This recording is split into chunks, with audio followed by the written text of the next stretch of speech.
All right, now we're getting voice. We should be.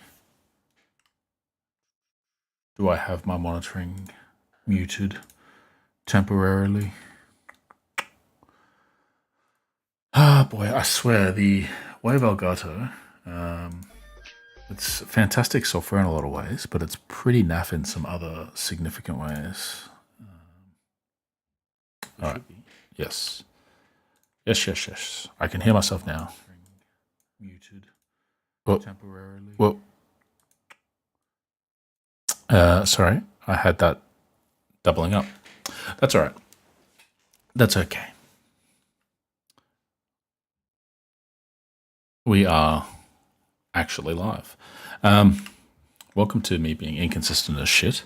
God, when would have the last video been? Is it a year? Has it been a year? Holy shit. It might have been a year. Show me YouTube. No, I don't want to open image. You dumb piece of crap.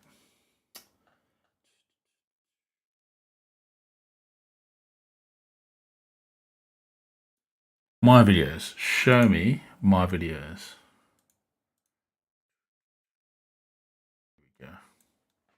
Here we go. Oh god, it was Bali. It was June.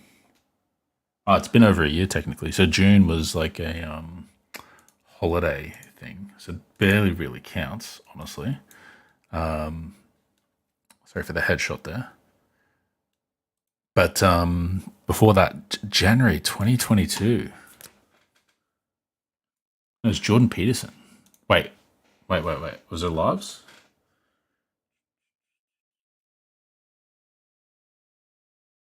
Oh wait, no. Okay, I did some in. No. Okay, I did do stuff in 2022. Lol.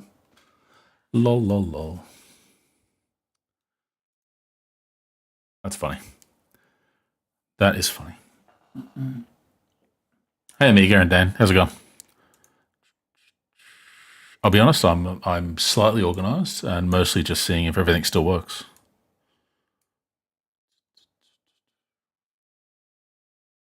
All right, let's mute that. I have confirmed I have audio, which is fun.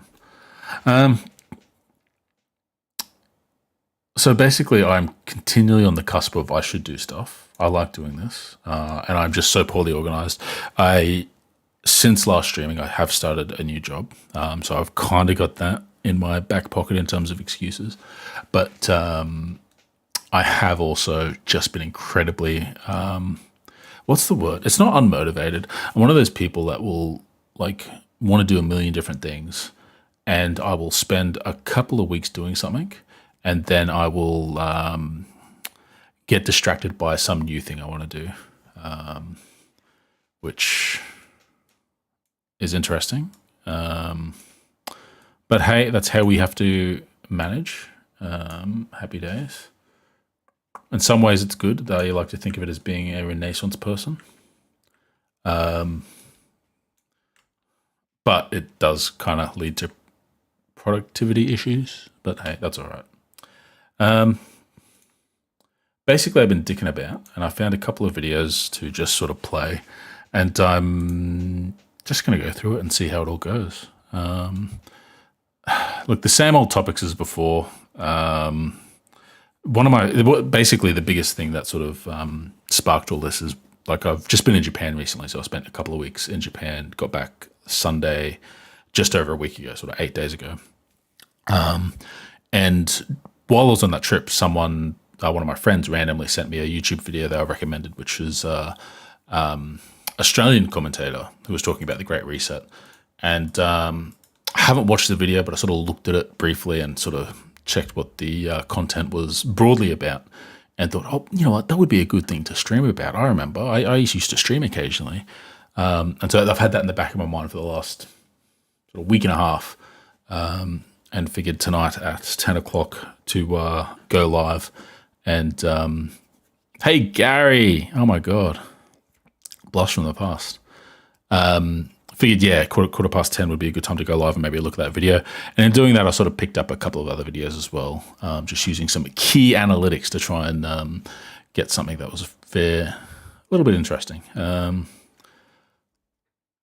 So I guess we'll get to it. I've decided to keep the music off for maybe potential editing purposes later. So hopefully, it also gives, I figure it also gives viewers the chance to have their own thing in the background. So we'll go with that. We won't do the smooth hip hop study beats to relax / play / game / sleep to. I'll leave that up to your discretion to play your own. Play your own stuff. I was actually thinking about you recently, Gary. I was like, I should go and check out those other social media sites, because I know you went to, is it Mastodon, something like that. Man, Twitter is a hellscape. Twitter is just like, I know it was always a hellscape, but like that was kind of like a half joke, and now it's just there's zero joking in it. And I've just got what's the word for it? It's like the gambler's fallacy. Like, I've invested too much time into Twitter. My account's like 13 years old, so I don't want to leave it. But hey, that's fine. That's fine. We have some videos. Let's look at some videos. Is that the button? That's the button. I'm pretty sure I've made this side of the screen safe. This caught my attention just when I was looking at stuff. And conservative is the new counterculture, which was like, holy crap. Like, I love this talking point. Like, you see it crop up from time to time, and I thought, hey, let's have a look at a video. It's 32 minutes. We'll see if we can speed run this, because I know I've had a bad habit of making a 32-minute video take like an hour and a half, which is not good content. But let's just shut up and let's old mate go. And my audio is not correct for this. A healthy culture needs healthy and good science fiction and fantasy. All right. And I guess let's back to the start with some audio for you guys. This is RJ. RJ. So today I'm going to talk about. So I have not actually watched this video. I don't actually know much about this channel. The premise itself is just like amusing. So I do want to see what the actual argument is. So I occasionally on Twitter, I will try to sort of engage with alternative ideas to sort of seek outside of my echo chamber. Unfortunately, I find it typically very difficult to get those answers from conservative people. So I need to kind of go find their material directly to sort of consume and get their perspectives that way. Because funnily enough, conservative people don't actually like talking to people that disagree with them, but that's fine. I will talk with them through response videos and repurposing their content for mine. Healthy and good science fiction and fantasy. And I guess conversely, why the bad science fiction and fantasy that we see around us today is just another indication of a sick society. And I want to do this because in my interviews that I've started on my channel, I'm talking to a number of science fiction and fantasy hopefully writers, that's about the right analysts, and it's brought to my mind loudness, just how important maybe a bit more science fiction and fantasy is within our current day. But before we get there, I just want to let everyone know that my graphic novel, The Valiant Hero, novels are for you. But back to the topic of why perfect skip of the ad. Culture needs healthy science fiction and True. fantasy. All right. Well, it's I agree. We need good fiction for a good society. I'm happy to see that. I'm happy. I'm on board 100% of the way. 2 minutes in, let's see how we go. That every healthy culture needs a healthy subculture in order to keep it in check, in order to keep it on course, in order to keep it from going too far in one direction or another. It makes me think. This is interesting. This is interesting because I think there's maybe another one of the videos we're going to look at is actually going to make the opposite argument. And you do typically see the opposite argument being that, like, art, like comics, science fiction, video games are about escapism. I don't want them being political. But no, this guy is flat out front loading with culture, art. I mean, we're talking about comics and sci-fi and stuff like that, and fantasy is there to keep the culture in check. So he's already acknowledging that there's a political component to this. This is good. This is good. Because, well, I was talking to Mike Barron, and a lot of what I have to say was sparked by my conversation with Mike Barron in that interview, which is on my channel. But before we actually talked on the interview itself, we were talking about sailing. And one of the things about sailing is, since you're using the wind as your mode of I don't want after this off-topic stuff. bent in a direction that makes it useless, and you want it straight. Well, what do you do? He's still talking about sailing. You bend it back in the other direction, just the same useless piece of wood. The same thing is happening with our culture. Okay, I think I skipped all that, and I think it was something along the lines of if you're sailing, something gets bent, and if it's bent too far in either direction, it's bad. You've got to bend it back. All right. Okay, we skipped all that. And We were self-correcting by trying to be bent in the opposite direction of what the culture was, but now it's been in that direction for so long that we're bent too far. Pendulum in the theory. other direction. Or to say we've gone too far off course. We're being because too we haven't inclusive. tacked back to the central point towards the course of where we're going. And I would say, again, after talking to a number of science fiction and fantasy writers, that science fiction and fantasy is that correction mechanism for our culture right now. It is the counterculture that allows us to recorrect our course so that we continue to move in a direction that allows us to advance even though we're going against the wind. Because, quite simply, as human beings, we're fallible, and it doesn't matter what kind... This is a really tortured setup. The first impressions are going to be that, like, the sci-fi authors don't operate as a monolith. So, like, to talk about sci-fi as something that is correcting society in the correct direction to go, without acknowledging the fact that it's a diverse range of writers, authors, themes, and concerns and ideologies. Yeah, it's a little bit silly. Kind of perfect knowledge we have of something, after a while, it's going to become stale insofar as little bits of error will creep in, and those errors will drive us more and more off course, and we need something to recorrect. And that recorrection is the ability to ask questions. It's the ability to suppose things that don't exist. It's the ability to posit answers to questions that we don't quite fully understand. And quite honestly, I see this throughout history. If we go back to the ancients, I would say that was mythology and their storytelling through theater. With the medievals, it was theology, and I would say folklore to some extent. For That's going to piss off some Christians. This almost religious basis, which had an expression in storytelling, allowed for questioning, allowed for fanciful ideas to come to the fore, perhaps suggesting that something else might be going on here than the regular culture would normally understand. But for modern... This is so tortured. Sorry, I thought this was going to be interesting. We'll power through, but, like, I'm not sure he's said anything yet that's... I don't want to get ahead of the argument because I can sort of speculate that the argument's going to be that, art reflects society and it reflects the desires of society. Like it's what society hopes to be one day in a lot of senses. So you think of things like Star Trek, where they had the post-scarcity environment for humanity, and we were out exploring the stars, and it was a very optimistic and in many ways sort of progressive view of the future. So it was very optimistic about humans being able to work together and to go out and explore and be the best that we can be together. Even Star Wars, and I'm using, for me, really bad examples, but I know the audience is going to listen to this better than it's going to listen to, say, Astro Boy and Macross. But, like, even Star Wars is, like, George Lucas at the time, and wherever he's at now, who the fuck knows. But at the time, he wrote Star Wars specifically as a critique of the sort of fascist leanings he saw in the American government. Like, art has always been, like, the hopes of authors for what society could be, or conversely, it might be the fears for what authors might see as the inevitable outcome of some of the ills of society.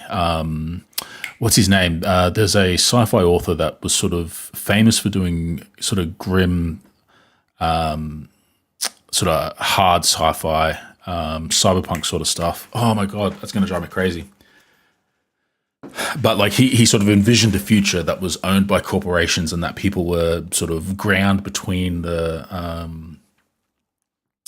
corporatized society that they were living in, where instead of governments, it was, technocorp fascism. That was essentially William Gibson. That's it, William Gibson. So, like, they both warn society at what they perceive as risks, as well as potentially sort of exhort society to be better. Modern society, that has abandoned religion in so many ways, that's no longer an option. But the same thing Wait, what? still happens. Abandoned society. And quite honestly, I Abandoned see religion. this throughout history. If we go back to the ancients, I would say that was mythology and their storytelling through theater. With the medievals, it was theology. And I would say folklore This is so to basic. some extent. For both of these societies, this almost religious basis, which had an expression in storytelling, allowed for questioning, allowed for fanciful ideas to come to the fore, perhaps suggesting that something else might be going on here than the regular culture would normally understand.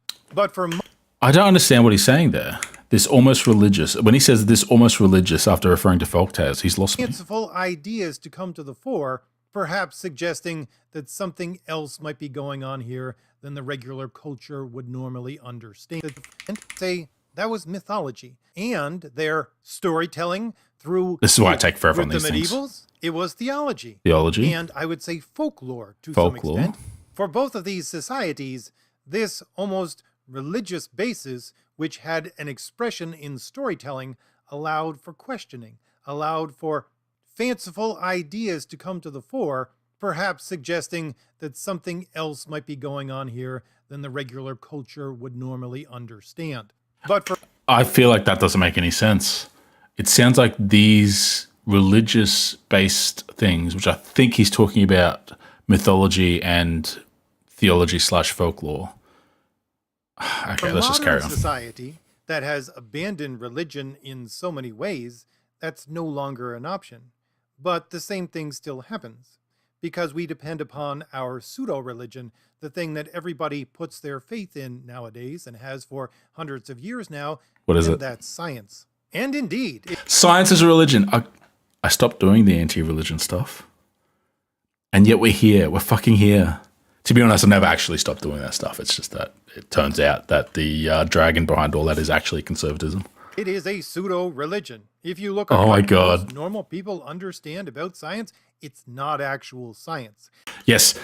Normal people don't understand how to molecularly balance a formula in chemistry. Therefore, they don't have anything apart from a religious belief in science. God, I hate that so much. I think that is manifestly clear over the last couple of years, where you had normal people What are you hinting at? telling scientists What are you to hinting shut up at? because they knew the science better.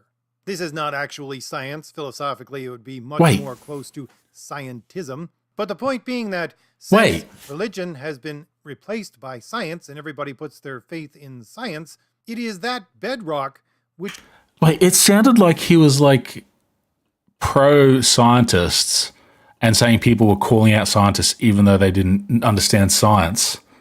Okay, I just gotta let him talk. for questioning, Give him more which rope. then gets translated into story, and most notably, of course, it would be questioning through science fiction and fantasy type stories. And again, it allows us to ask questions that we don't know the answers to, Yeah, which we called can it. see if we look back at the science fiction and fantasy over the last 100, 200 years.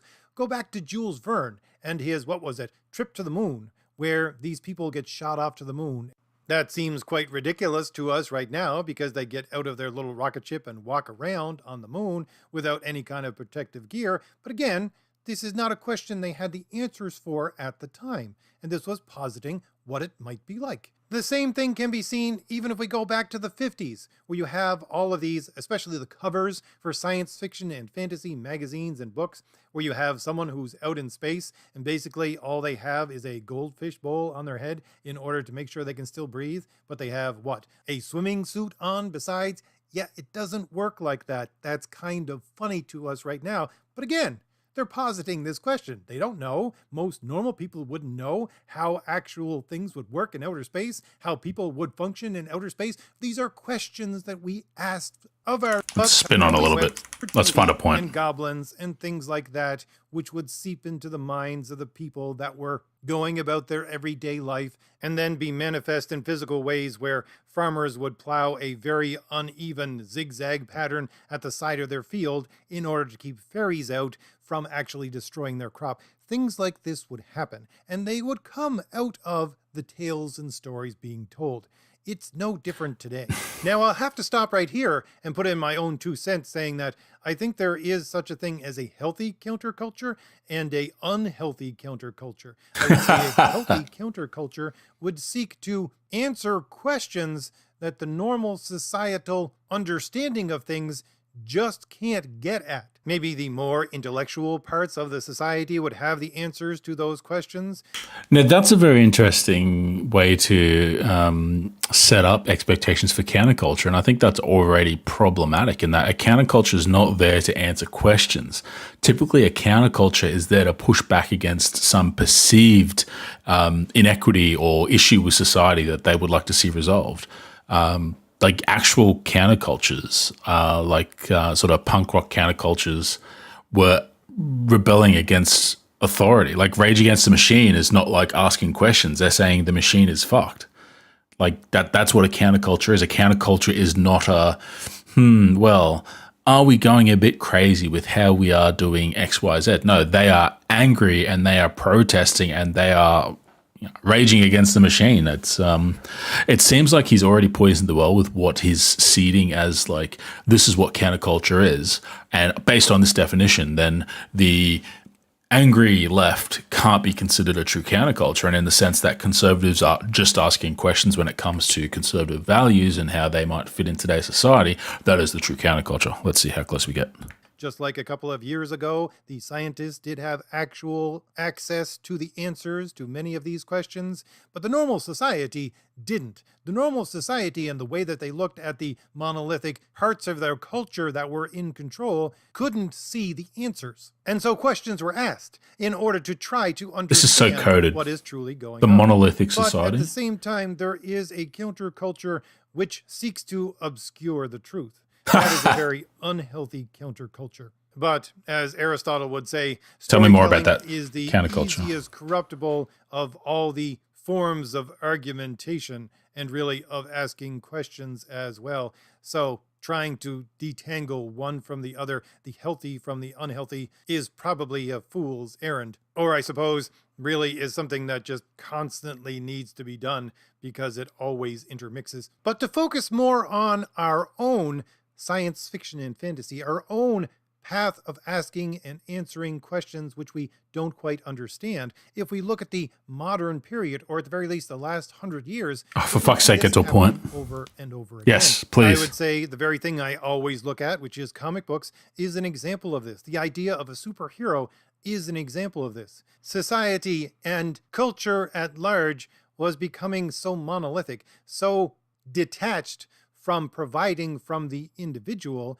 About 100 years ago, you had these people saying, okay, let's posit a society where an individual can take justice into his own hands and do so justly, do so rightly. Why? Because the justice that they were seeing in the normal society wasn't providing enough. So that became a countercultural point. Okay, I might be wrong, and I've never actually studied the history of sort of comics.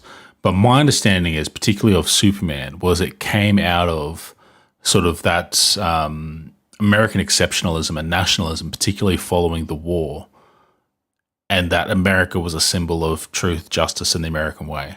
And that's the sort of impetus for Superman. And that was like why Superman, and I've mentioned this before on streams, but like, you see articles in post-war fiction contrasting with America and Japan, where America comes out with a superhero who is just, righteous, and powerful.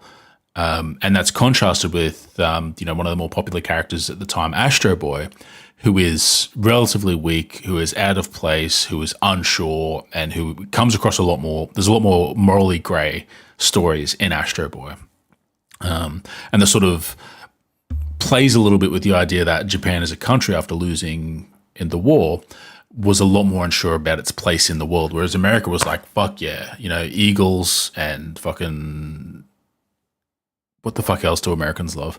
Like, they were just all about like their perceived pursuit of justice and what was right. Captain America bashing Nazis, punching Nazis, which, great, fantastic, love it. But the idea that these characters were sort of these paragons of, what was seen to be powerful in society, I think presenting them as counterculture because there wasn't enough justice at the time.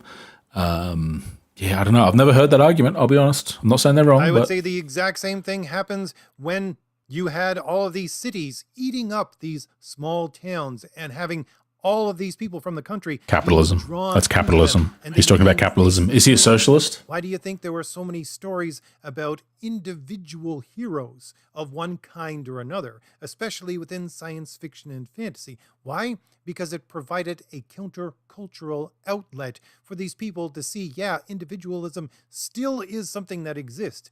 That's incoherent. Almost to a fault, the individuals, particularly in the Golden Age, were impossible to emulate. You could not be Superman. You could not jump over tall buildings in a single bound. You could not shoot lasers out of your eyes. You couldn't even be fucking Batman because you weren't like, well, it was probably a millionaire at the time, but billionaire in today's money. Like the Flash isn't like approachable. Spider-Man's not approachable. Captain America's not approachable. Like none of these superheroes, which are exhorting individualism, were approachable. Like they weren't self-insert characters. They were very much sort of external forces. That's so weird. It is weird. good that we need to strive for, contrary to the normal workings of the present society, which is eating up the individual. I would say the same thing happened within the 60s and the 70s, where you had all this. God, they never give an example of how society today is eating up the individual. There is never a fucking example of it, because if they had to point to an example, they'd have to point to someone saying, hey, maybe billionaires shouldn't earn so much more than the people that they extract their profit from. But hey, why be specific when you could just be vague? Campy science fiction and fantasy. It was an outlet at that time for people who were just too beaten over the head with the seriousness of the cultural. Wasn't it because of there was a comic book code put in place? Because like I'm pretty sure like a lot of the titles he's flashing up on the screen are from like what's called pulp fiction, right? So like the turn of the century, turn of the 19th century, 20th century, like 1900s, early 1900s. Like you got your things like H.P. Lovecraft, Jules Verne, Edgar Allan Poe. They're writing stories that were like pulp fiction, right? So they had like horror elements, they had sort of fantastical elements. You had Robert E. Howard doing Conan and stuff as well. And like these were like often grim, often violent, often terrifying, nihilistic depictions of worlds that they were sort of talking about and of stories they wanted to tell. They were too much for people in puritanical early America, well, not early, but early 20th century America. So a comic book code was put in place to prevent stories being told that were too violent, too sexy, too, real. And that's why we got goofy superheroes. It wasn't because people...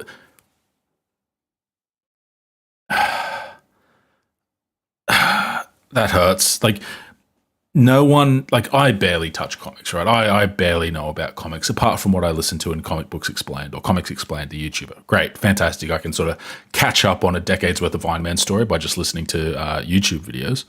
And this guy who has a channel who does a lot of comic stuff, who has presumably, from the sounds of it, actually talked to people that work in the comic book industry. And he is trying to tell us that comic books are wacky and goofy, not because of the comic book code, but because that's what people wanted. That's such a bad take, man. Norm. And come on. Going on, I would say what we look back and see as historically. They had stories, which were a countercultural point that allowed them to laugh. Oh, they weren't countercultural. They were literally not counterculture. They were literally being dictated by the culture of what was acceptable. That's why we have goofy superheroes. Oh my God. This is amazing. Amazing stories. 1934. Wait, no. Yeah, 1934. Okay. No, I'm curious.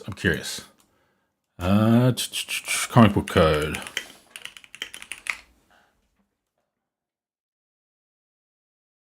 Comic books code. Here we go.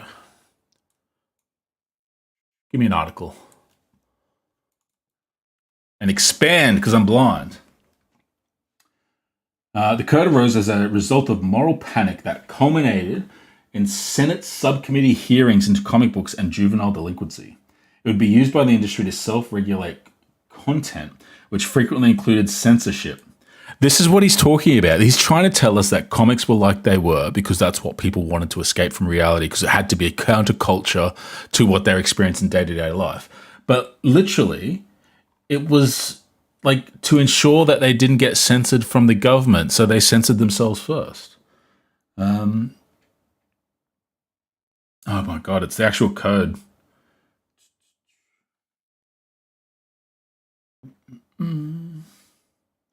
Where's the rules? Crime shall never be presented in such a way as to create sympathy for the criminal. They will not tell you how to do crimes. Policemen, judgment, government officials, and respected institutions shall never be presented as such ways as to create disrespect for established authority. I don't want to use the F word, but like that's kind of fascist, isn't it? Like that's. I don't want to say that's kind of 1984. Like, you know, you should always speak well of the state. Criminals shall not be presented as to be rendered glamorous. This is so counterculture, guys. Like, this is complete counterculture. I've never actually read the code either. I just knew, like, intuitively that this was a thing, and I'd heard about it a lot of the time.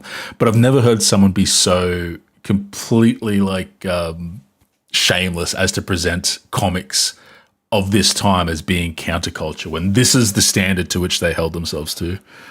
In every instance, good shall triumph over evil, and the criminal punished for his misdeeds. This is why early Batman is dog shit, by the way. Scenes of excessive violence shall be prohibited. Thank God Manga was not held to this. Scenes of brutal torture, excessive and unnecessary knife and gunplay, physical agony, gory and gruesome crime shall be eliminated. It's funny because one of my key memories of being a kid is watching like Spider-Man and X-Men, the animated TV shows from like the 90s. Particularly in Spider-Man, like the cops and the enemies all had like laser guns because like technically it doesn't violate the code if it's a laser because it's a stun gun or something. It's funny as fuck. No unique, oh my God. Instances of law enforcement officers dying as a result of criminals' activity should be discouraged. The crime of kidnapping never be portrayed in any detail, nor shall any profit for the abductor or kidnapper. The criminal or the kidnapper must be punished in every case. This was a big one. So like I said, like a lot of that early stuff was like really themed around horror and terror. So like H.P. Lovecraft's Robert E. Howard, even though like he was writing Conan, like a lot of that was sort of inspired by, again, the sort of cosmic horror that was in Lovecraft stuff. And this is why like horror movies were such a big thing, like sort of the schlock horror, because they couldn't be put in comics, so they moved to film. And you've got that sort of cliched B-grade movie monster sort of fun that we had in that time.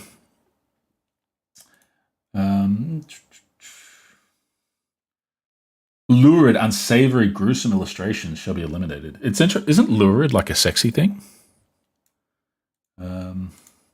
Inclusion of stories dealing with evil shall be used or shall be published only where the intent is to illustrate a moral issue, and in no case shall evil be presented alluringly, nor so as to injure the sensibilities of the reader. Fucking hell. This is why our parents are fucked, right? This is how they grew up. All right, come on, where's the sexy stuff? Religion. Costume. Nudity in any form is prohibited, as is indecent or undue exposure. Okay, here's a small sort of counter or sidebar, I guess. I don't know if you know this, but I've been in Japan for like a couple of weeks and came back just a week and a bit ago. I know. I love to talk about it. When I was in Japan, there were 2 instances where I was nude in front of someone of the opposite gender who was not my partner. And they were both times they were in bathrooms. And I'm not going to sit here and sort of hold up Japan and Asia as a whole as being like a, place that is far better than the West. Like it's differences. There's differences, right? And one of the differences is that because, say, in Japan, for example, where there's a fairly strong public bathing culture, and don't get me wrong, like the majority, vast majority, and almost exclusively foreigners will only bathe in single gender bath houses, right? So I'll be in the male side, my wife will be in the female side, but cleaners will go in and clean the bathhouse while men are still in it.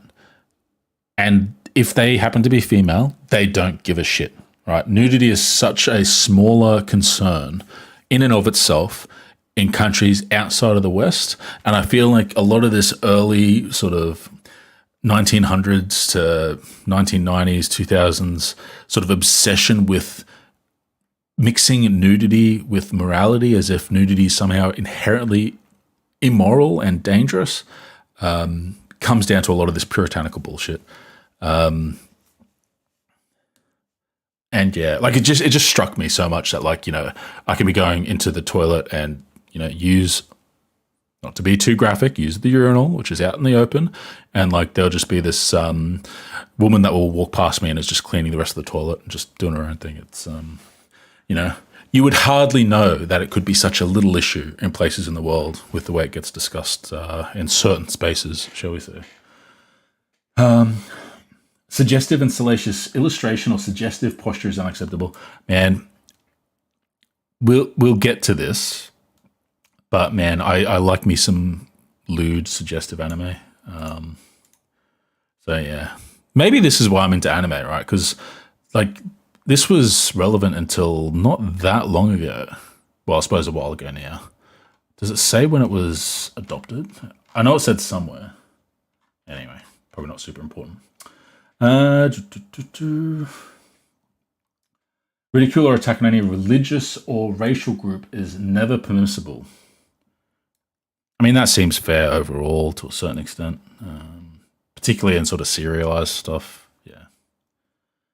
I'll skip that. Females shall be drawn realistically. Okay, I'm pretty sure that didn't actually happen.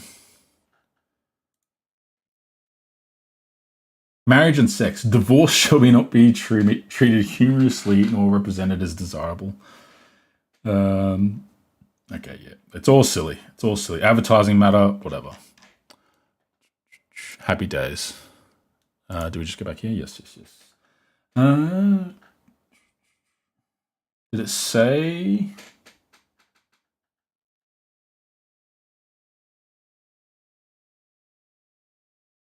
it doesn't say exactly when they ended.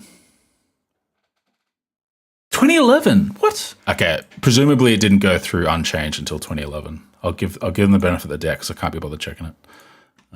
All right, carry on. Even in the 80s and the 90s, most people look back and look at all of the science fiction and fantasy there, and they see this hyper masculine ideal and think that that's what the 80s and 90s were like.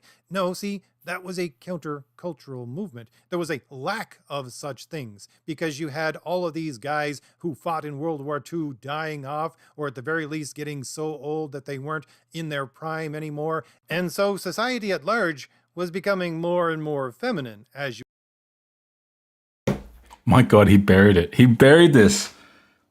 13 minutes in, and he's starting to show his power level. Holy shit.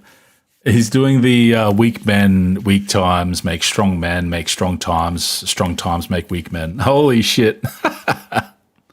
Yeah, because like the 90s famously, we had no people that were active in any war zones like around anymore because World War II was the last conflict that like America or the West was involved in for sure. You would look at it. And so what did you have within counterculture, especially science fiction and fantasy? You had this hyper masculine ideal. But the point of why I'm going over all of this is because today... Which actually, by the way, I'm just glossing past the fact that it should be considered ideal to have the physique or the propensity for violence that is depicted in a lot of comics of like the 80s and 90s. Like 80s and 90s was the time when we got into, was it technically the Silver Age or was it after the Silver Age? I know it's when we got into like the sort of anti-hero portion of the genre. So you had things like Wolverine becoming really popular, Cable became really popular. Was Watchmen around then that started coming out? Like you started to get this actual closer to being a counterculture of like questioning how heroes sort of fit into a world that's morally grey as opposed to the very upright black and white world that they sort of lived in for the decades before that, which were, as we just saw, dictated to us by the code. But yeah, like like one, they're wrong about the fact that those characters existed because World War II veterans were starting to pass away, and two, is it even good to make it seem like there's this very strict definition of masculinity that should be adhered to by all people? Like, I suspect I know where he lands. We don't have healthy science fiction and fantasy. Why? Because it's not countercultural anymore. And I know everybody who is older than 20 years old knows that if you, let's say, read comic books or played D&D or played video games or were just interested in science fiction and fantasy in general before the 2000s, let's say, you were considered a loser. You were considered not part of mainstream culture. You were considered part of a fringe movement, a countercultural fringe movement. And again, I would say, I'm not so sure about the comics. That wasn't my experience. I remember in high school, Pokemon was really popular. The Pokemon card game was really popular. I remember overall, Tarzos, these little sort of cardboard. In America, you might remember them as Pogs. We had Pog as well, but Tarzos were really popular in Australia. And I actually just don't know how they exist outside of Australia or if they exist outside of Australia. Like there was a lot of nerd stuff that was actually really popular. Like and to full disclosure, like I graduated in 2001 and this was popular in like the years leading up to that, not just 2001. Like when Pokemon came out, it was popular everywhere, well, amongst all the kids. So yeah, no, it's really weird how people remember, particularly sort of bitter anti-woke types who like to sort of gatekeep their Dungeons and Dragons and video games and comics as if they should always look like they looked in the 90s. But then in the 90s, they didn't look like the way they looked in the 60s. Like they've always changed and evolved, and then suddenly it's bad that they changed from this one period in time. It sort of reminds me, and I always come back to this, and no idea the truth to it. It's just sort of something that I guess spoke to me, in that your taste in music will always reflect the time of your life when you were the happiest. And like, obviously it's not true in the ontological sense, but I think there's this element of truth that we have nostalgia for the times when life was simple, and that's why there's a lot of nostalgia for when we were kids, and we don't like seeing kids enjoying things that are different to what we enjoyed. Like, you know, kids are objectively wrong, right, for not liking, say, Thundercats.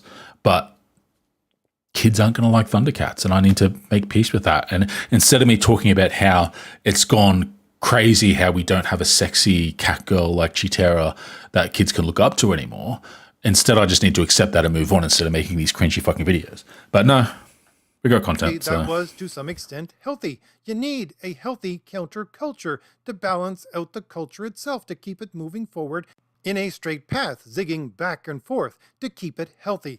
But what do we have now? We have science fiction and fantasy, which is the culture. It is not a countercultural movement anymore. No matter what these people who make entertainment say, or no matter how many times they say it, they're not part of a countercultural movement. I live way out in the middle of nowhere. I have a very small little town a little ways from me. It's a journey. But the thing is, it's a tiny town. It's something you would see in the movies from the 80s where it's just one street and that's it. There's a couple of stores, that kind of thing.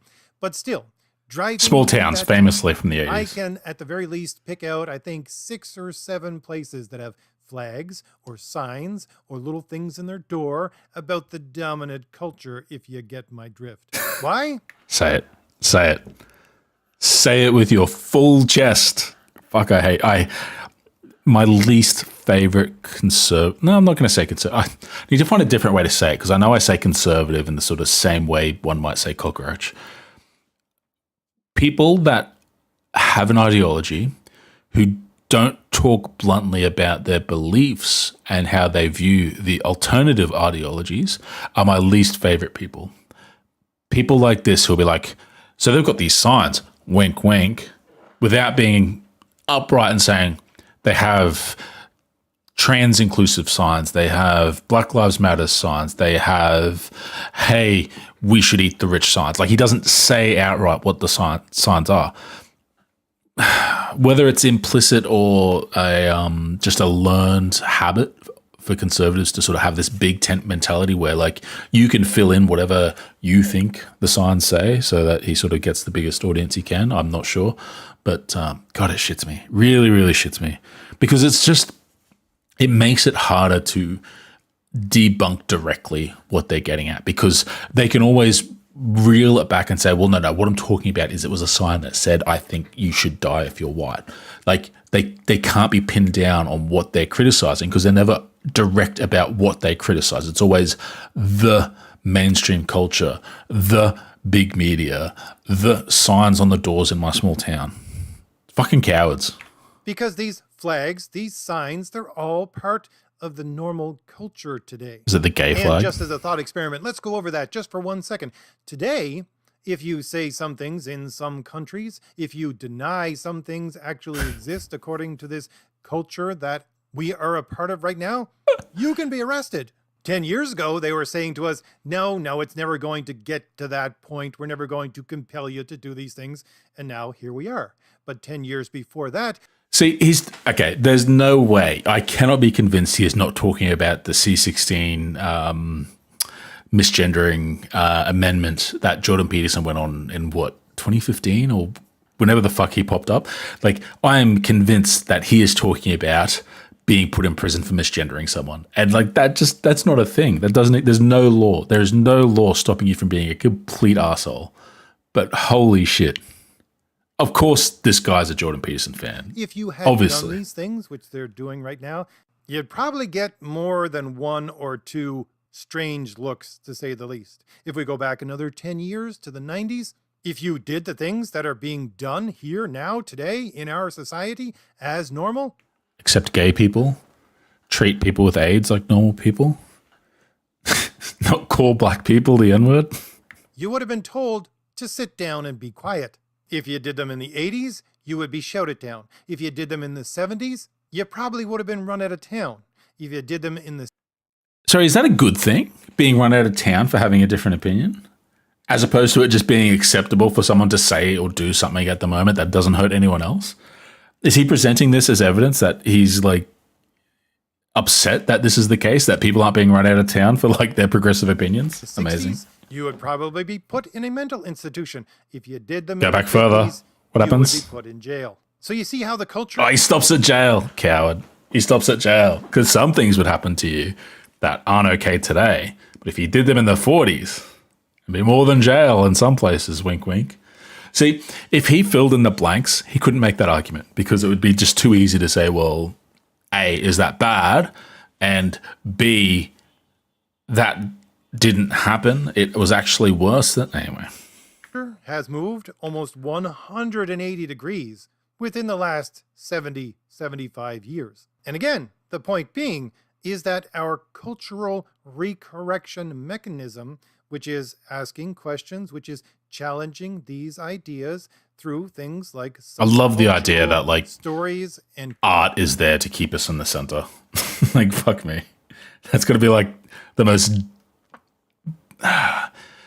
what's the word? That's got to be the most disrespectful way to treat art, as if art is not like on the edge of what is permissible in society, on the edge of what is palatable, always pushing their bound. Like, to me, that sort of is a bit more evocative of what art actually does in society, as opposed to like this idea that art's in the center and just always pulling us back to being boring. Like, fuck off. Questioning, it doesn't exist anymore. And so we're going too far off course. We're bending this culture so far in the other direction that it will be hard to make it straight and true again. Straight. Because straight. my channel is super a straight of how much these people, especially in the comic industry, but also within various types of gaming and other kinds of science fiction and fantasy television, movies, etc., how they're always going on about diversity and representation and social justice and systemic this and systemic that and oppression. They're always going on about this. These are the people that make our science fiction and fantasy right now. But this is just normal culture. Again, driving down my little town, see it 6, 7 times flying in the air on people's doors. This He's so mad that there's people in his little town that are progressive. It's like, I thought small towns were meant to be full of bigots. Why the fuck aren't they bigots? is the normal culture. This is not a countercultural movement anymore within science fiction and fantasy. I was talking to Wes over at Thinking Critical. Actually, he's my next interview. I think I'm going to be putting up next week, so we already talked about this. Thinking But he was Critical, saying red that flag. In his estimation, the real problem came, I think he said around 2010, where the comic companies, at the very least, were looking at the fact that they couldn't connect to their audiences anymore, and they were wondering how to fix this. And in his estimation, what they should have done was revamp the way that they distributed their stories. But he says they didn't do that. They decided to run headlong into social justice and the like. Why?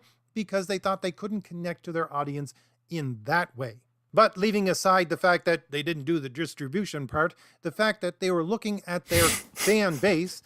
Leaving aside they didn't adapt to the times and the way that people consume media in the modern age, I'm going to blame wokeness, not the fact that people just have access to all these.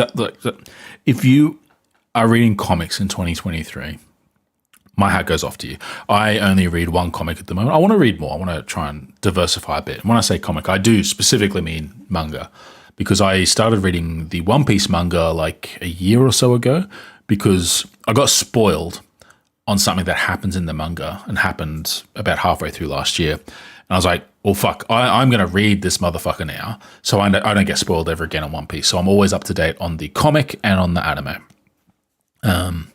And I do that by paying, I think, $5 a month to a Shonen Jump app on my iPad, and I've just got access to like a shit ton of stuff. Like not most of manga or anything, but just like a pretty decent selection of stuff. And like, if you are still trying to make separate issue comic books, I just don't understand how that was a mechanism to go forward. Like, to my knowledge, I think the only one that really works is Marvel Unlimited for Western comics, where you get access to a bunch of their stuff in their back catalog as well as new comics, but like there's a delay between the latest release sort of thing. But like the fact that that isn't an easier, more streamlined way of accessing comics in 2023, I think that's a big reason why people are alienated from comic books, because I don't know what they cost these days. I remember spending like $12 or $8 Australian or something for Spider. Do I have my Spider-Man comics here?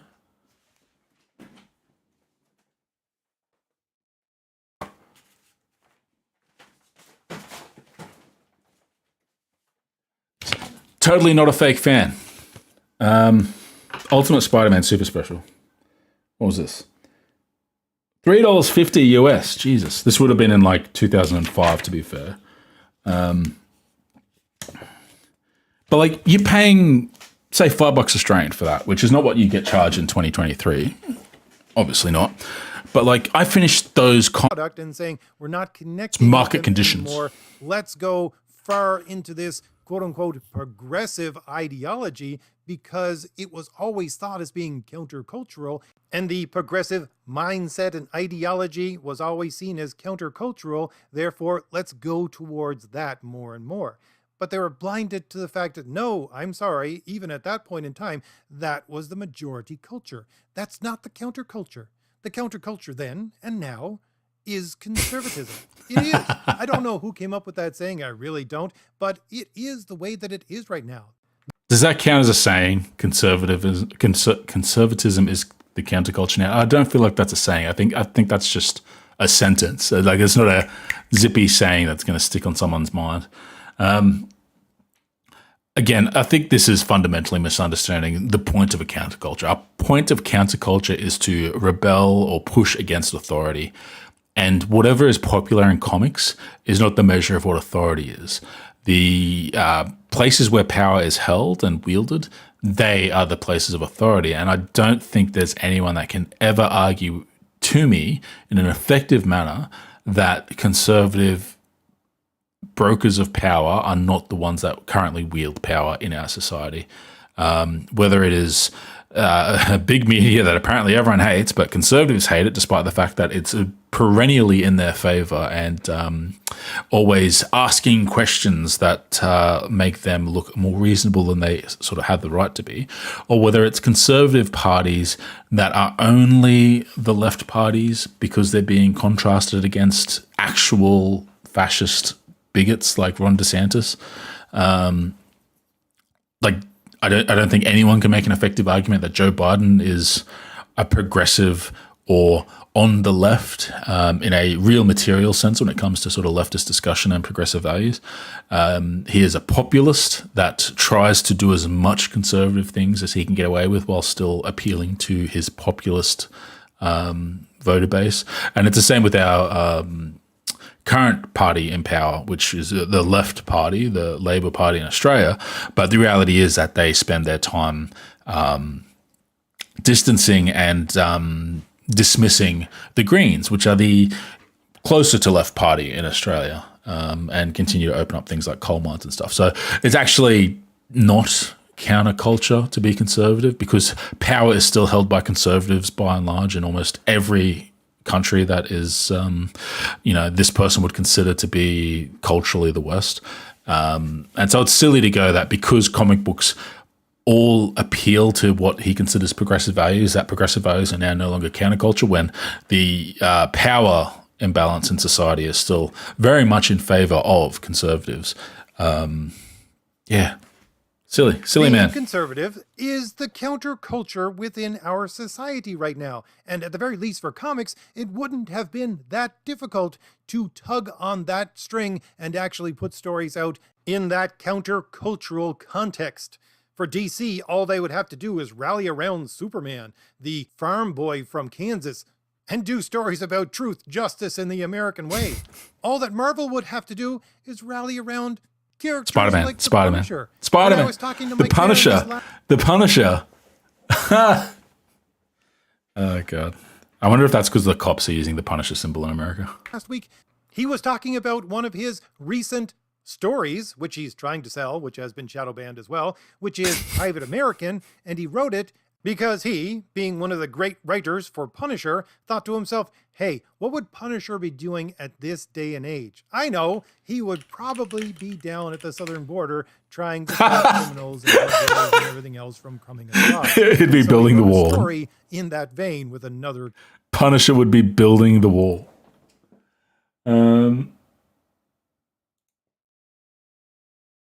Sorry, I just have to look that up. What was it? Private America? What is this? Private American. Wait, is he black? Politics is downstream from culture. It's an interesting phrase, and I have thoughts on that, but we won't get distracted. What website did we find ourselves on? Hollywood in Toto, the right... I bet... Okay.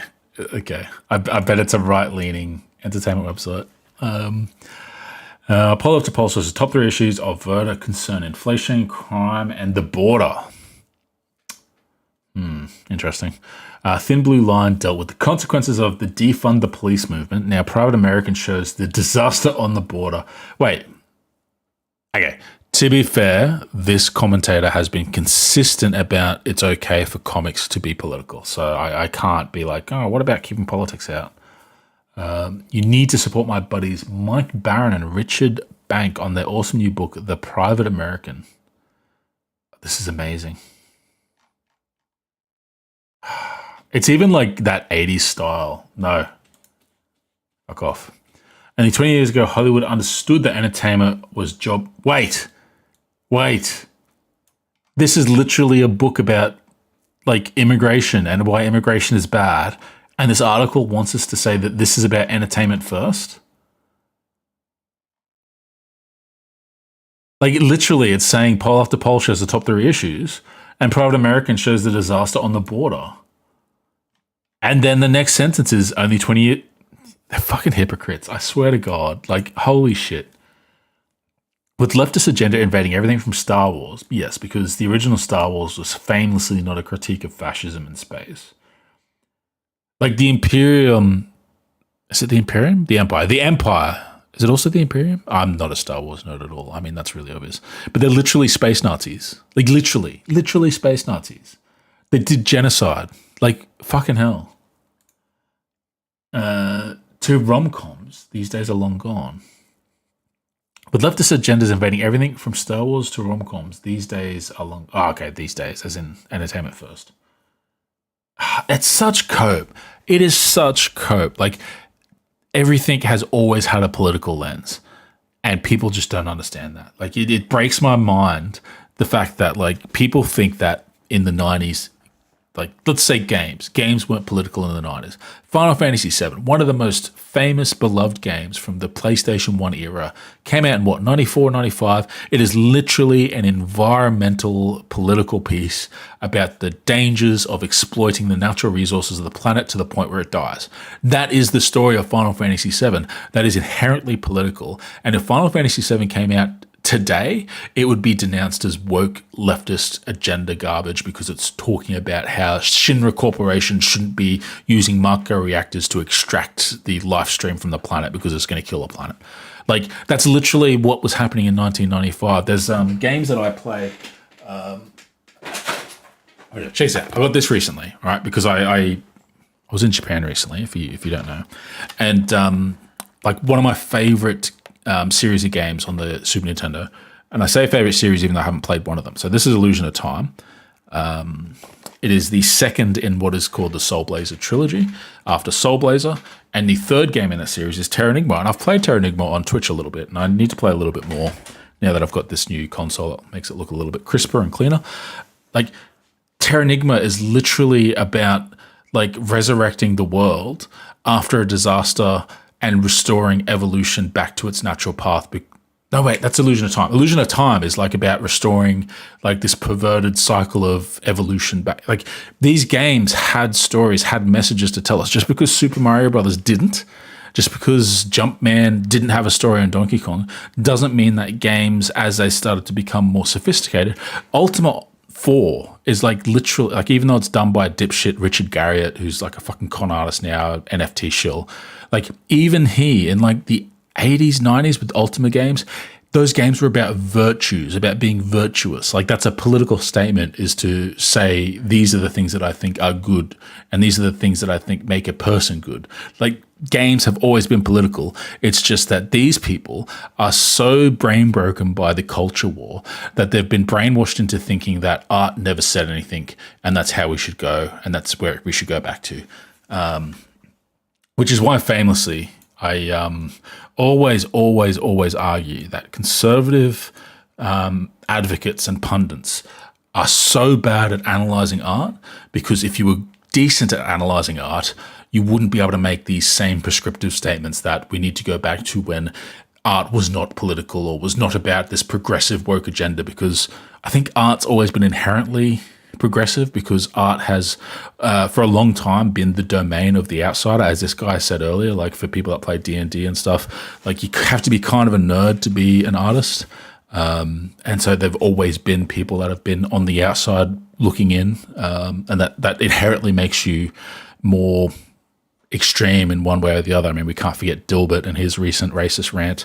So it's not like they're all progressive in the good way. Some of them are regressive in the opposite direction. But the point is, they're pushing out. They're not pushing in to recenter society. They're pushing society out to try and explore new spaces. Character, because he doesn't own Punisher, of course. But again, my point being that, yeah, that would be a Border Patrol man mindset way of just taking existing characters and putting them in a countercultural conservative movement that people would buy. And we know this. Why? Famously counterculture, by the way, with like Donald Trump being president of the United States not that long ago and being big on border protection and the fucking wall, like, to then have the audacity to be like, well, if I got this comic about like going to the border and presumably shooting Mexicans, then that's now countercultural. I mean, it doesn't seem too far detached from like the halls of power. It's not like Joe Biden has been like, all right, open it up, let them all in. Like, I don't think that's actually the case either. Because we see this right now. We see people buying countercultural conservative entertainment. But a few questions arise from this entire thing. First of all, Why do these people who make entertainment still hang on to this absurd notion that their quote-unquote progressive ideological stories are actually still part of counterculture when they're not? Well, that one's pretty simple. It's the fact that their ideology doesn't actually work with reality. It's funny because I don't think I've seen anyone base the value of progressive themes being in media on the fact that it is a counterculture and that makes it good. This whole video is, the thesis seems to be being counterculture, recenter society, and is therefore good, which I think is not quite enough to justify why it's good to recenter society. You'd have to justify why conservative values provide benefits. And he's not doing that. He's just justifying it with, well, it's somewhere in the middle of the left and right, so therefore it is good. Enlightened centrist take. I love that. And then he's just saying that the leftist side of the argument, the leftist progressive stories and themes that are being put into comic books and games and sci-fi and fantasy, they are bad because they are leftist, not because they are X, Y, Z. He doesn't never specific. And since the whole thing is built upon and they see as being confirmed by oppression, whenever they're oppressed, they say, yeah, we're right. Yeah, we're going in the right direction. Yeah, we're still the underdog. Yeah, we're still the counterculture because we are still being oppressed. But the point is, still objectively true. Still objectively true. A lot of the things that the progressive movement is focusing on and does care about are things that are still a result of oppression and systemic discrimination. God, I have mixed feelings about everything sort of coming back to like the fact that at the moment, the clearest example of this is the way that the existence of trans people is constantly litigated on social media by everyone. And like that's clearly to be progressive about gender identity is counterculture at the moment. Like the Wizard game coming out, like that is the culture, right? Harry Potter and playing the Wizard game is the culture, not playing the Wizard game. That is currently counterculture, right? Because that seems to be the minority, not the majority.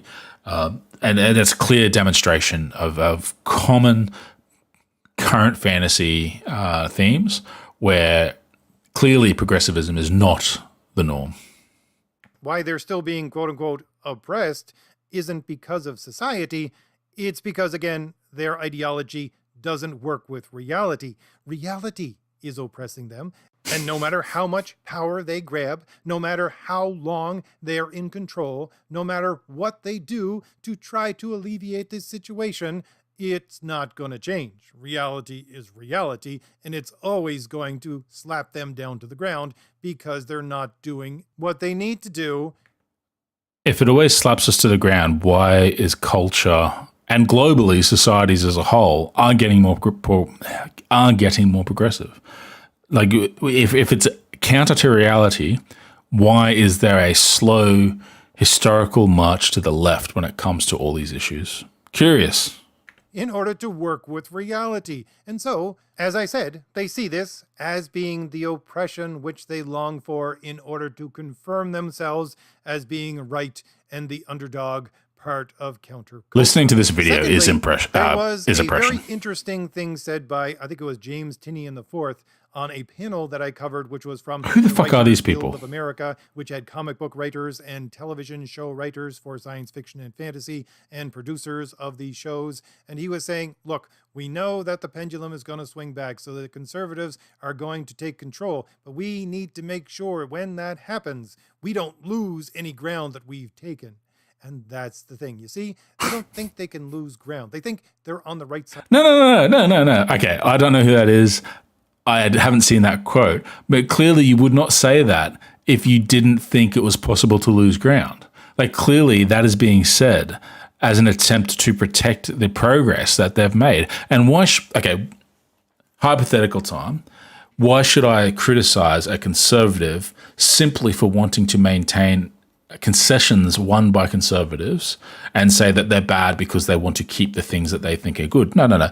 I criticize the thing that they got that they say is good because it's bad, not because they want to keep it, but because the thing itself is bad. Whereas this gentleman here, all he's got in his arsenal, in his rhetoric, is to say it's bad for a progressive person to want to keep progressive victories because they're progressive. He can't point to the thing that is bad and say it's bad, because if he did, we could debunk him together and it would be nice and easy.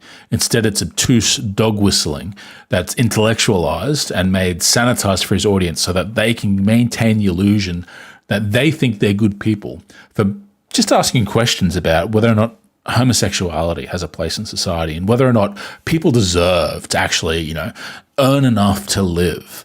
And buy, things like food and have shelter and healthcare. Like, you should work for that maybe. And if you can't work for that, well, that's what he's protecting. But he can't say out loud the things that he's criticizing, because then you look like a kind of idiot. And I think a lot of people who are, people like to be or like to perceive themselves as being good. And I think that part of what causes a lot of conservative pundits to be so imprecise in their criticisms is because, not because they've got media training, not because that they've been given talking notes, but like not everyone is the Daily Wire, not everyone is Jordan Peterson, like not everyone has like the backing of like shadow billionaires who are trying to propagate a system that favors them politically. Some people have just gotten lost in the sauce. And they sort of naturally have these defenses to be like, well, if I say it like that, that sounds kind of icky. So I'm just going to sort of hint at it and, let my brain sort of fill in the gap so I don't feel too bad. And I think that's what's happening here. Like, I must feel sorry for him. But then, like, he's creating content to try and propagate the system of belief that I think is harmful. So I can't feel too bad. They're actually, quote unquote, progressing society, and so they can't lose any ground. Including people in society? Well, it's because for the last 75 years, that's the way that it's been. 75 years. Okay. 75 years. For the last 75 years, progressivism has been winning.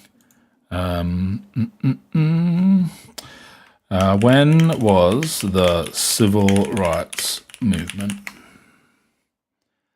That's curious. That's very suspicious. That's very close to that 75-year mark. He's just caught the civil rights movement in his. We've been moving too far left for the last 75 years. In that direction, and the conservatives have just been sitting there stymieing them, trying at the very least to stop them from moving forward as fast. Conservatives have not done anything to move in the opposite direction for I don't know how many decades now. It doesn't matter. Ron DeSantis currently has got a whitelist in place for schools to prevent the teaching of sexuality and gender ideology in schools. The law is not specific against any group, but it is targeted in enforcement against non-straight, non-cis gender ideology and sexual orientation. To say that conservatives have not ratcheted the window back at every opportunity is disingenuous. What? Ironically, making himself sound like a victim. Conservative Republican Party that you try to vote into power to try to get culture to move in the other direction, they're not going to do anything. They haven't done anything for a long time. And since that's been the way it's been for decades and decades, the creators of all entertainment, not just science fiction and fantasy, are of this mindset that, yeah, it's going to continue to go in this direction. But it's not. There's an old axiom, I don't know where it comes from, which we were taught a long time ago in school when studying politics, and it carried on through my university years. I know politics. I'm talking about cultural norms. And the axiom was, when you're talking about cultural norms and things that society would see as normal, if you have to fight for it, it's already lost. But it's in the vein of... Okay, I've never heard that, and that sounds horrific. Just a reminder, if you have to fight for it, you've already lost. I'm pretty sure there's a couple of social norms that have been fought for that were worth fighting for. God, is this guy a racist? Come on, like, you can't say that and not be a racist, right? Cultural norms. Does he just not know about the civil rights? Was, or the suffragette movement? Cultural norms and things that society would see as normal. Women are property. If you have to fight for it, it's Suffragette movement. already lost. But it's in the vein of How old is this guy? That's obscene. That is an obscene take. the dominant culture is trying to hold on to this thing and they have to fight for it. And if they're fighting for it, they're gonna lose it. And that's what we see today.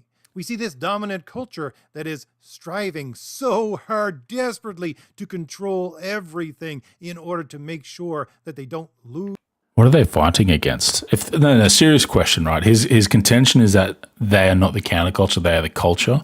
So why are they fighting? He's acknowledging that progressivism is fighting something. What is it fighting if it is the dominant culture? You don't fight if you are the dominant culture. You fight if you are finding resistance. What is that resistance? What level of that resistance is, say, political and government and, in control somewhat of, the day-to-day life of people? God. Lose any ground, but they're fighting. The fucking, in the UK, they've had a conservative government for, 11 years or something? Like,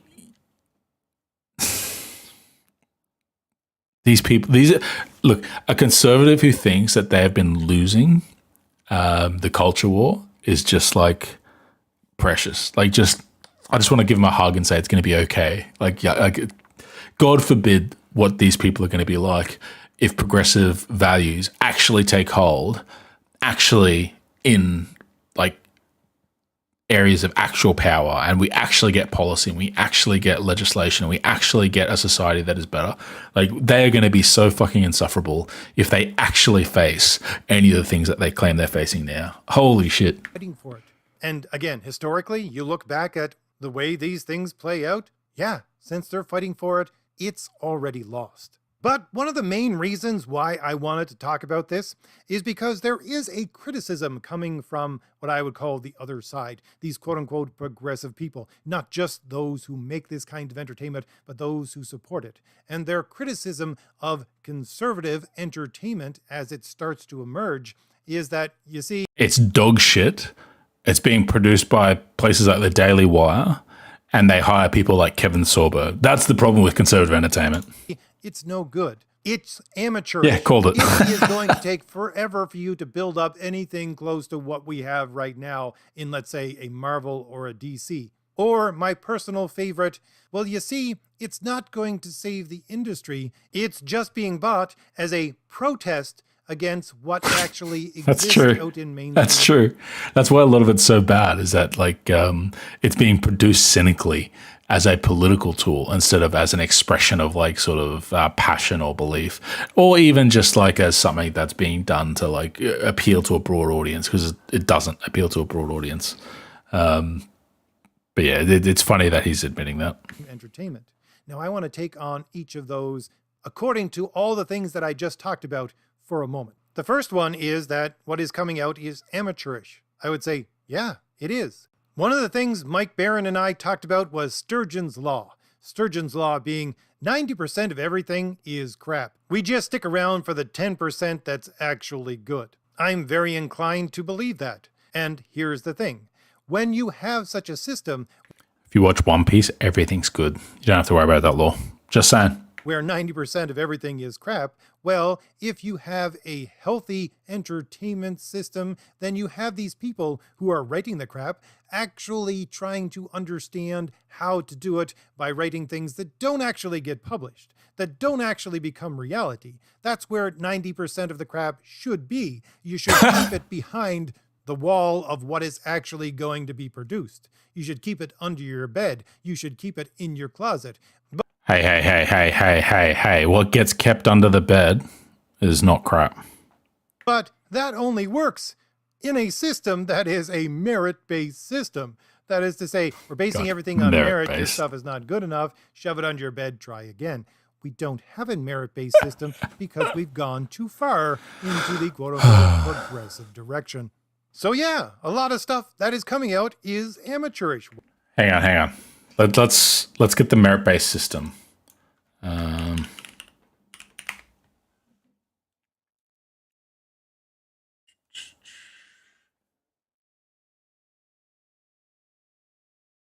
is that?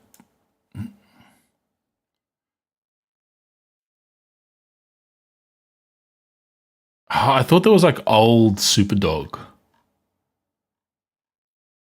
Like, look, particularly Superman. A lot of the old Superman stuff was just batshit crazy. Like, I find it difficult to believe that, like, Superman as a whole, you could sit there and say, look, that is a clear indication of merit-based system versus today's progressive woke system. Like, they're all cynically designed to appeal to an audience to get money. That's all they are. Actually, here's the picture. Like, here's the Captain America chest. I should find what I'm looking for. Yeah, this is the merit based system that we want. The definition of masculinity, where we have this non Euclidean chest where you can sort of, it's like seeing all the same sides of the cube at once. Like, don't pretend comics before they went woke and before they made Captain America a woman or whatever, that there was no low quality standards in comics, that there wasn't a 90% rule of crap for the 10% fantastic storylines. Like, this has always been the thing. It's just that you didn't screech about this, but you will screech about the Muslim Iron Man, young girl Ironheart, when she takes over for Tony Stark for a little while. Like, it's so tiring. Why? Because we don't have a merit-based system whereby I'm sorry. No. There is an objective merit, and this lacks it. Like, this lacks the objective merit. You know. Anyway, someone could tell you, no, you're not going to get that published. Try again. No, you just put it out there in the world. Why? Because that's the best we got right now. Why? Because they have a stranglehold on what is actually being produced. Therefore, they do not have a stranglehold. It is so easy to publish stuff. Open up a fucking Patreon and just post whatever the fuck you want.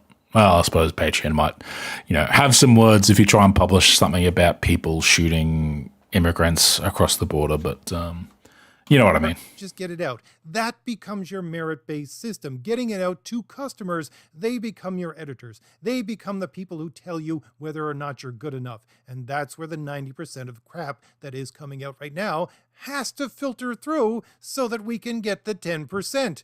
And that feeds into the other criticism, the second one that I talked about, where people say it's going to take you forever and ever to catch up to, let's say, Marvel and DC if you're a comic book writer, therefore give up.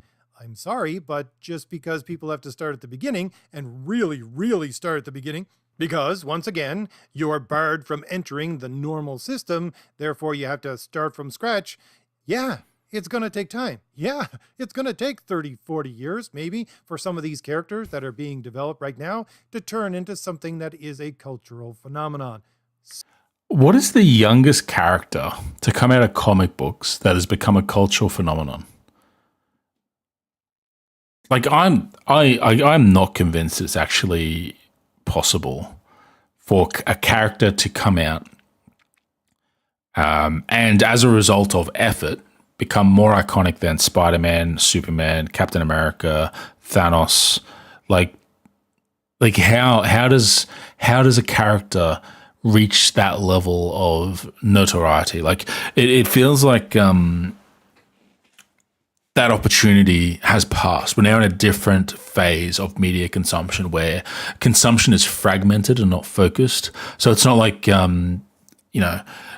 say something simple like before we had streaming services and stuff, and Supernatural was on Friday nights at 9:30, and like you knew that when you saw your friends on Saturday, you could talk about the episode of Supernatural, and like that show becomes relevant to you culturally, amongst your friends group, amongst your community, that people talk about it and people, discuss it at work on Monday and stuff like that. And that doesn't happen now because we have fragmented our patterns of engaging with media. So it becomes very rare for a media IP to sort of blow up.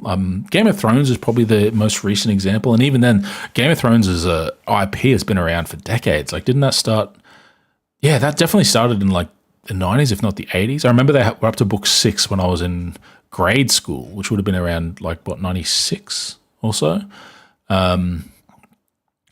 So like, I just don't think it's feasible to say, I'm not saying it'll never happen, that we'll never get the next Spider-Man and it will be a new, unique IP. But it just feels so hard. It feels so crowded at the moment. And it's like even Game of Thrones. Game of Thrones isn't relevant anymore. Like, who talks about Game of Thrones now? Like, I guess that would push us back to Harry Potter. Harry Potter would be like maybe the most recent big IP that has become a cultural staple. So it's so hard. It's so rare. I don't think it's a good strategy. I'll be honest. I don't.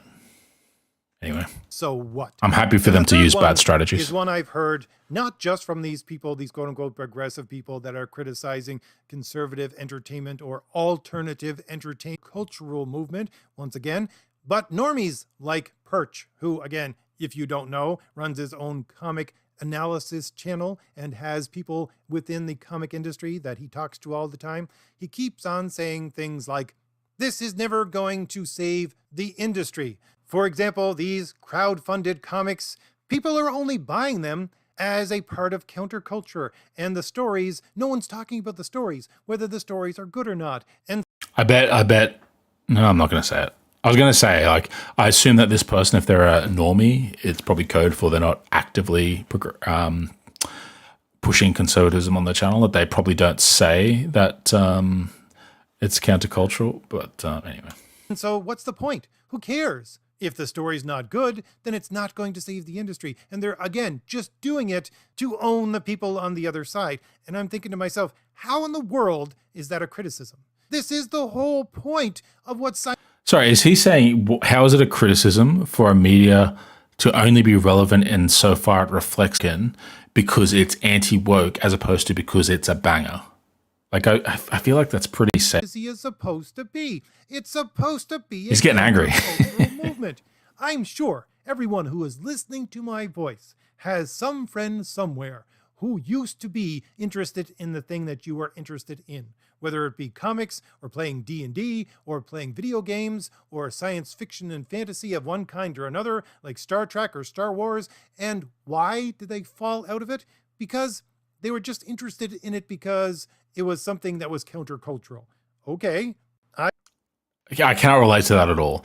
In fact, I would counter that point with the idea that currently there are more people who are interested in things like Star Wars, the Marvel Universe, Dungeons and Dragons, because they're more accessible, because they're more inclusive at a pretty, shallow level, but that's still better than being actively hostile. And that the people that are falling off because they can't handle the fact that it's no longer an exclusive club that caters to their particular sensibilities, but instead it's a club that somewhat caters to a wide range of sensibilities. And that's just a little bit too much for them to handle. So yeah, no, weird point. I mean, Marvel has never been more culturally impactful than it has since the Marvel Cinematic Universe. It's fallen off since the end to the Infinity arc. And I think that's more to do with saturation than anything else, but hey. I've known plenty of people like that over my life. So what? Emos, That's kind of one of the points, as I said, of science fiction and fantasy. No, perhaps it shouldn't be the majority, but I think it might be the majority at times, where people are just gravitating towards these things as part of counterculture, not because they have the best stories in the world. And again, we can look at the history of science fiction and fantasy and see, I think, great swaths of time where this just might be the case. So really, I don't see that as being a criticism at all in any way. But then again, it loops right back around and says, well, you see, these stories are just crap. And I'm thinking, yeah, well, we go back to the first part where 90% of things are crap. And we need to use the people who want to buy these things as the editors for these stories, because you're not allowed in the mainstream where you can have a system of people who will tell you what is good and what isn't, which loops back right again. I'm sorry. Is he saying that, like, without having editors to make the decision and having the market decide what it accepts or doesn't accept is bad? Like, that's such a weird argument. I will admit, I can't fully wrap my head around, like, what he's proposing, as if he's saying, like, is he saying because Marvel and DC and their editorial control is not enforcing his preferred political lens for their stories, that's bad because now people are crowdfunding and therefore any old shit's going up and being called conservative comic books, which means we see that 90% we shouldn't see. So we should go back to when Marvel and DC were culling things and cutting things into the editorial trash bin. And so we can get back to being all 10% good because we, again, monopolize the space. Like, is that's the closest I can get to understanding what he's trying to say there. I'll be honest. It'll take you forever. You're just going to get a couple of good stories out of this. So what? A couple of good stories. That's the 10%. That's what we're looking for. That's what you need to build. All of this criticism is ridiculous when you understand that science fiction and fantasy is a countercultural movement, and not a countercultural movement that has to go in one direction. It can flip around at any point, because that's what these people on the left, especially these quote-unquote progressives, think. Because, again, they can't see past their own nose. They don't look at history. They don't understand that just because it's been... He's being racist because I've got a Tongan nose. ...in this way all of your life, and really for about the last couple of generations, doesn't mean it's always that way. You can have science fiction and fantasy being a countercultural movement based upon conservative ideas, not just upon quote-unquote progressive ideas. But again, what that ideas? brings me back to my original point. He's never once specifically outlined a progressive idea that he's got an issue with. Because they can't see past their own nose, because they don't look at history, because they can't understand the other side of the argument, they're pushing us in one direction and one direction only. And we have gone so far off course that the actual meaning and reason for these types of entertainment to exist is gone. And in my own humble opinion, I would say that the only kinds of entertainment that are being put out right now that are going to exist in the cultural mind 40, 30, 20 years from now are those One Piece forms of entertainment that understand they have to reverse course and embrace the counterculture that now exists, which is determinately pointed in the right direction. I bet he sat down and congratulated himself for that pointing in the right direction.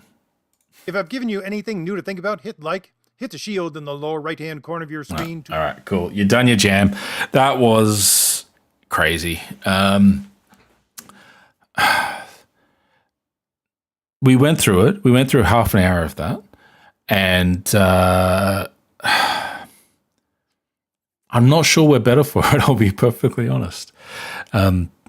I think it demonstrates, and it's sort of a continual demonstration on this channel, that the arguments in favor of conservatism are very, very shallow and very, very self-motivated in terms of focusing on what this particular guy sort of idealizes from his past, and he's not willing to move past that, which is a shame, I think.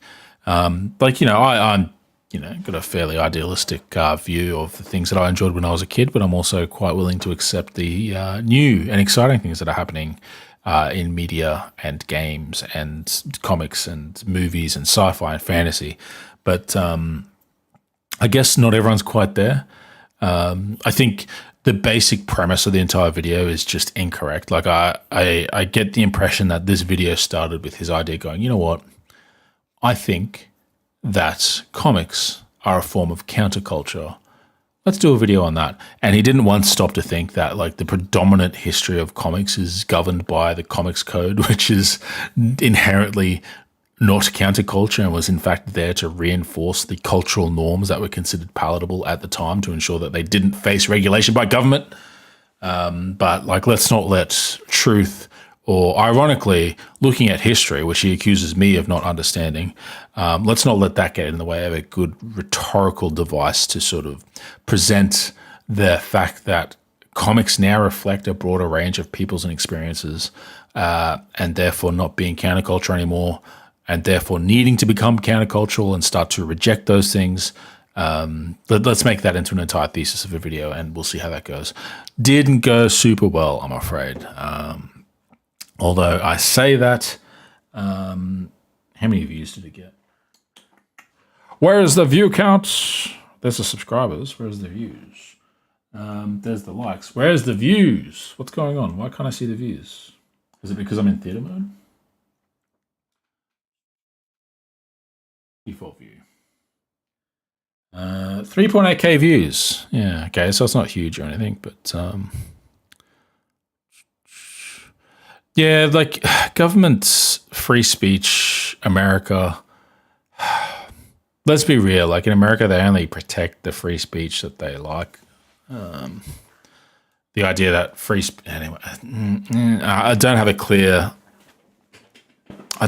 through point there. I think the issue with free speech in America is that speech is inherently purchased.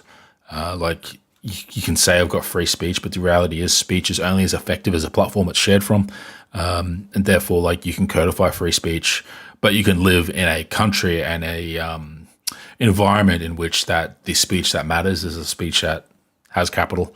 And that's probably why they can get away with having this sort of ideologically very appealing idea. Like everyone has protection from government interference for saying anything, because freedom of speech is how we critique and hold the government accountable. And we don't have that in Australia, but then in Australia, we also don't have the same level of dispersion when it comes to access to platforms. But I mean, ultimately, we still have the issue of monopolization of media and stuff. So yeah. Well, ostensibly, the code is listed as being a response to the government of the time being interested in whether or not comics were something that needed to be regulated. And like the view often is that regulation is going to be less permissive than a code. So it's the same reason that we have like a code of ethics for journalists here in Australia, a media code of ethics. The idea being that as long as they have a code of ethics that they follow, they're less likely to be directly regulated, which would become a lot more fraught and a lot more sticky and less permissive. Kind of like how you got the DMCA on YouTube, where you can't do things that are technically free use because regulation has made it so YouTube has too much to risk if they sort of live in the gray area a little bit, which kind of sucks. But it is what it is. So, funnily enough, I was going to do 3 tonight, but what I might do is I might not do the other 2 because that took an hour and a half. And that's probably long enough, let's be real. I've got to work tomorrow. I was using some of my privilege in that I, part of my new job, which is fantastic, love having a new job, is that I get to work from home 2 days a week instead of 1 day with my old job. And tomorrow I work from home. So, hey, I don't have to wake up until technically I could wake up at 8 o'clock and that'd be fine. So maybe Monday will be a stream night. Maybe we'll see. I still want to play video games. We'll see. Part of me, and maybe it's because I don't have a lot of Zoomers that watch me as far as I know. Because if I had Zoomers, I'd be like, hey, I'll put up some gameplay in the corner or something just to keep the Zoomer mind activated, because there's always something to move around and stuff. But yeah, we'll play around with it. Let's see. 6 hours. Well, thank you for joining me, Gary. I honestly was thinking of you recently, so it's good to see you. And that just shows that I need to stream to make that connection again every now and then.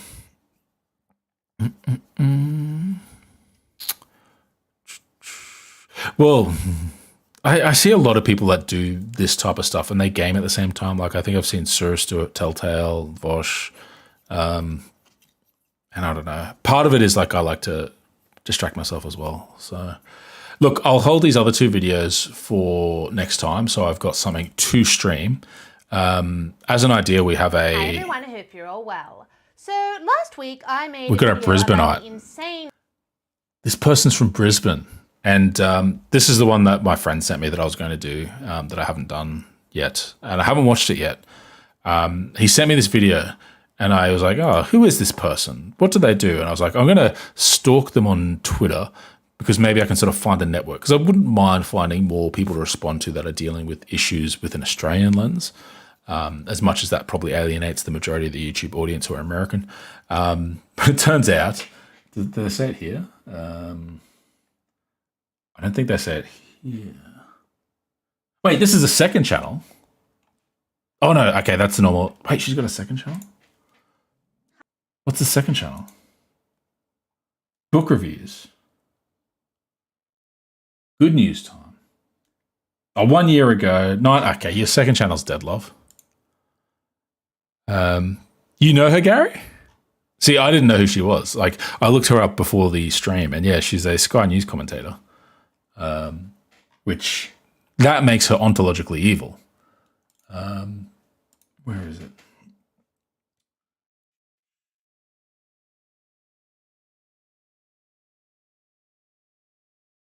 Historical profiles of what? Oh wait, we're still on the second channel. I'm such a boomer sometimes. I think she's got her socials here. But I was so disappointed. Like I feel like I never find genuine act. Like I want to find my version on the right. Right. I think the closest was I forget the guy's name. The last stream I did, I don't think I streamed it on my channel. I think it was just on was it Utah? No, it was it Atheist Edge? Or was it Utah Outcast? I always get those two mixed up. So one of the channels, and I was talking to a black conservative from America, and like they were looking for like conservative versus liberal, and I was like, well, I'm a leftist, like I'm not a liberal, but yeah, and that was a really good discussion, and that's the only time I've really spoken to someone that I think's been earnest in their desire for conservatism. Whereas the problem in Australia with Australian pundits is that they're always these fucking Sky News shills, and like her Twitter. Because what I thought was like, this is a normal person, right? I thought, hey, this is just a person that's doing YouTube because they are like, you know, interested in the stuff. And she, Sky News Australia contributor. And then she has this really, wait, it's safe here, right? Yeah, this is safe. Sorry, my Twitter feed is not safe for stream. But, and then it just turns out it's just this really sanitized, like, impersonal profile where she's like sharing like her articles and retweeting snarky comments about things that are politically motivated. And just like, I get Murdoch buying people, but like, at least just fund them and let them be like people still. Like, I don't know. It's just so depressing. It's the same as Sydney Watson. And the same with Avi Yemeni as well. Like, they're all just fucking robots. And like, I just want a person to tell me why they think it's good that people shouldn't be able to afford a house. Like, you know, that's all I want. I just want to see that. I want to see that discourse, and it's just really hard to find. But yeah, so that was one of the videos. And the other one that I'll keep in my pocket as well, we'll go back here, was reject comic books, embrace Japanese manga, which I think is really funny that someone wants to point at anime and manga industry as being the answer. So this is so in context, this is the guy who's talking to that guy we just listened to for the last hour and a half, and basically telling him, go read Japanese comics because they're totally not woke and awesome, and like they're just, you know, don't bow down to all that social justice warrior garbage, which is hilarious if you actually look at the way manga is going. And I think it just, again, it feeds into that constant thesis that conservatives aren't able to understand what art is saying or how art is moving or why art is moving. Because as an avid anime watcher, and yeah, granted, I don't read the mangas, but I mean, let's face it, the majority of the stuff is adapted from the manga. Yeah, I'm not sure the manga industry is free from wokeism. After all, we do have One Piece having like constant banger after banger about anti-colonialism, about anti-slavery, about anti-racism, and critical race theory when it comes to things like fishmen and humans and the fundamental differences between how fishmen and humans should deal with each other after a history of fishmen being enslaved by humans. Like that's a little bit of a spicy take about the government supporting a ruling class of bourgeoisie who are just above and untouchable and hold the wealth of the world and the keep everyone else under key. But hey, you know, go read manga. You know, go read some One Piece if you want to get away from that woke garbage. If you want to get away from well, not trans people because there's trans people in One Piece. Not gay people because there's gay people in One Piece. You can't get away from ACAB because Marines are inherently bad. Yeah, it's a bit crazy. Cool. Well, I'm going to make a TikTok. Oh, actually, while some people are here, I almost went viral on TikTok. Very close. Frustratingly, it happened just before I went to Japan. Did I tell you I went to Japan? I went to Japan. And there was this entrepreneur who was like, Australian workers are lazy. And I was like, mate, we are not lazy. We are smart. A smart worker will do the least amount for the money that they are paid. They'll do a good job, but they will still do only what is necessary to do a good job, and they won't do more. And he was sort of making the argument that, you should be arriving early, leaving late, putting in extra effort, blah, blah, blah, blah, blah. And I got like 21,000 likes on that, and it was 21,000 views, which is good for me. And it's a shame that I couldn't sort of keep up with that pace, but I've got unless they've blocked me in the last couple of hours, there's a guy that's on TikTok as well who's constantly telling people that, you can buy a house on minimum wage. You just need to save more. And we'll see if he's responded to my comment, because he posted a video a day or two ago and was like, hey, once you buy a house, you're not going to want prices to go down. You're going to want your investment to go up as well. So don't continually bitch and moan just because you don't have it and just because you're jealous. I'm like, homeowner here. People should be able to afford houses. So, yeah. Anyway, I'm going to log off because it's 11:30. It's midnight. Thanks for dropping by, everyone. It means a lot that you guys dropped by, that you saw me go live and came in. So I very much appreciate it. And I will try and stream again soon. Yeah, 1 a.m. I'm gonna end stream just so Gary goes. Bye.